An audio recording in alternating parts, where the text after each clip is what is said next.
Hello everyone, today's story is about Elijah and the ravens. But before I start, I just want to say thank you to everybody who's been viewing our stories and then sharing them. We are so grateful. The story is about Elijah and the ravens. Well, Elijah was a good man and God was his friend.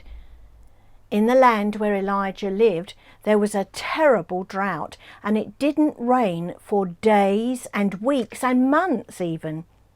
The rivers began to dry up and plants began to wither and die. God spoke to Elijah and he told him, "Don't worry, I'll show you where to go." So Elijah packed up his things and walked many miles through the dusty hills far away from his home. At last, Elijah came into a lonely valley, but he found a stream. It was a long way from any town, and Elijah had nothing to eat, but he knew that God would look after him. "Stay beside the stream," said God, "and I will send you food."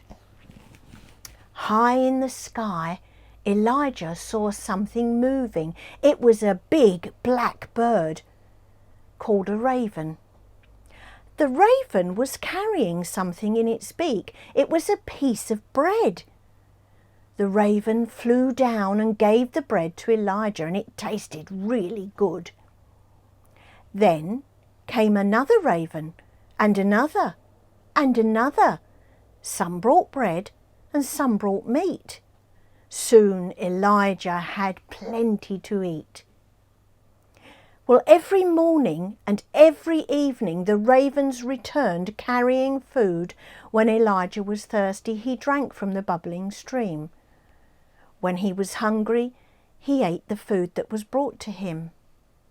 At night, Elijah slept in a cave among the rocks. He was all alone, but he wasn't scared because he knew that God would look after him.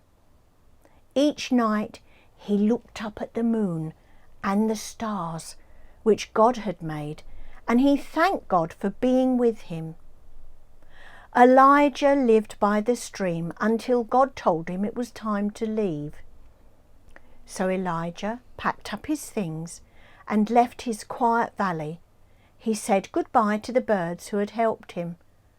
"I will look after you, Elijah," God said, "and tell you where to go next."